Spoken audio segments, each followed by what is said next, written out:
So now we're going to get into our kettlebell deadlift. So this is the first load hip hinge we're going to have someone doing once we get them off the ground.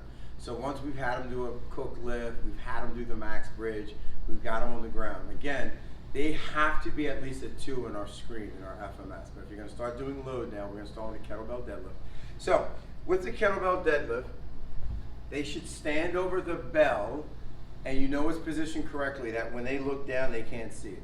So if it's in front of them, that's not good. Right? We don't want to lower it away. That's how injury can happen. So I always tell people, stand over your bell, look down, right? I can't see it. Now they're going to then proceed to pick up their kettlebell. Now I'm going to now go sideways because I want you guys to see this here. So my whole reason for me to do that, where I can't see it, is to grab it. I got to get my hips back.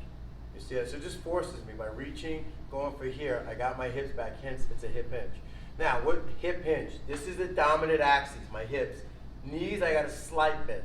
I don't want to squat. It's not a squat. It's a hip hinge, right? So I have just soft knees. Here's your dominant axis here.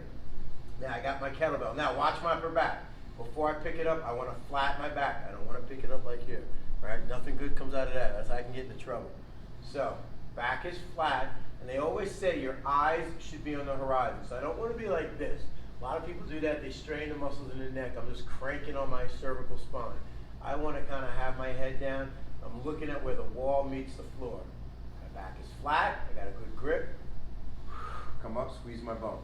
Now, once they start their set, they're going to drive their hips back, bring the load just below the knees. That's all I want, not to the ground. The goal in a deadlift is getting the hips back. It's not how far down you go. It's how far back I can get my hips. Get your bum back, all right? Back is flat, come right back up. Now, as a coach and as teaching this, one of the things you're gonna have to be consistent with is having people keep their shoulders down.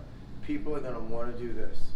So one of the cues I do is I have people, I put my hands literally behind them, right under their armpits, right there, and I say, break my fingers.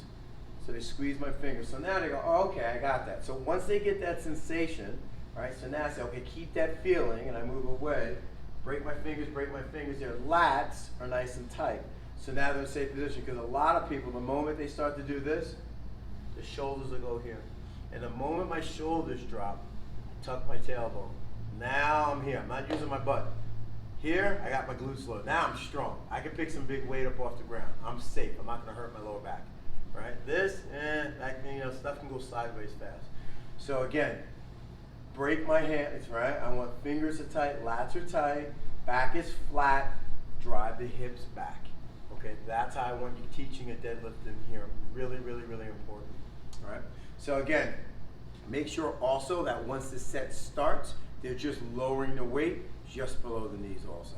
That's all we want. We don't want to focus on going to the ground. So that's your kettlebell deadlift.